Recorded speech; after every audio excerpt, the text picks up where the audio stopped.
मलिकांनी पुन्हा एकदा अजित पवारांची भेट घेतल्यानं पुन्हा एकदा जवळीकीची चर्चा सुरू झालेली आहे।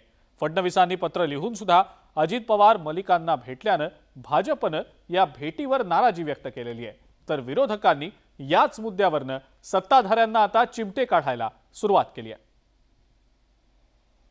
मलिक पुन्हा अजित पवारांच्या भेटीला, फडणवीसांच्या लेटर बॉम्ब नंतरही भेट। मलिक अजितदादा भेटीवर भाजप नाराज, महाविकास आघाडीचे पुन्हा सत्ताधाऱ्यांना चिमटे। राज्याच्या हिवाळी अधिवेशनात नवाब मलिक यांच्यावरून भाजपची चांगलीच कोंडी झाल्याचं पाहायला मिळालं होतं।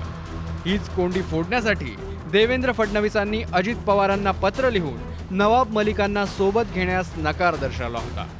त्यानंतर हे प्रकरण काहीसं शांत झालं, पण आता पुन्हा एकदा अजित पवार आणि नवाब मलिकांची भेट झाली आहे। देवेंद्र फडणवीसांच्या लेटर बॉम्ब नंतरही अजित पवारांनी मलिकांची भेट घेतल्यानं सगळ्यांच्याच भुवया उंचावल्या।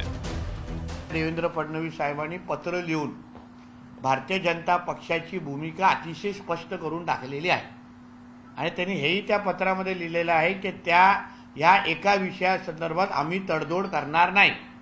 म्हणून एकदा ती भूमिका स्पष्ट झाल्यानंतर त्या नवाब मलिकचं काय करायचं आता अजितदादांनी बघून घ्यावं। भाजपनं मलिकांवरून पुन्हा नाराजीचा सूर काढल्यानंतर काँग्रेसनंही आता चिमटे काढायला सुरुवात केली आहे। मूळ मुद्द्यांवरून लक्ष विचलित करण्यासाठी मलिकांचा मुद्दा रेटला जात असल्याचा टोला नाना पटोलेंनी लगावलाय।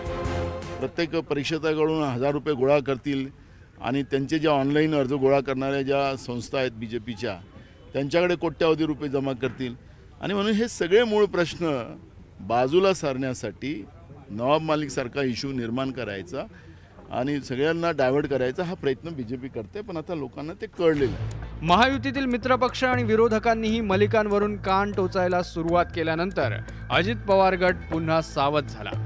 तात्काळ पक्षाच्या वतीनं या प्रकरणात स्पष्टीकरण देण्यात आलं।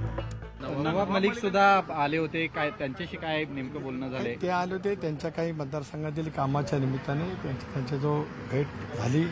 मी त्यावेळेला मुंबई परदेशी अन्य पदाधिकारी उपस्थित होतो, त्यांच्याजवळ त्या ठिकाणी चर्चा करतो। एकंदरीतच तुरुंगात जाण्याआधी आणि आता तुरुंगातून सुटून आल्यानंतरही नवाब मलिकांचा विषय सत्ताधाऱ्यांना अडचणीत टाकतोय।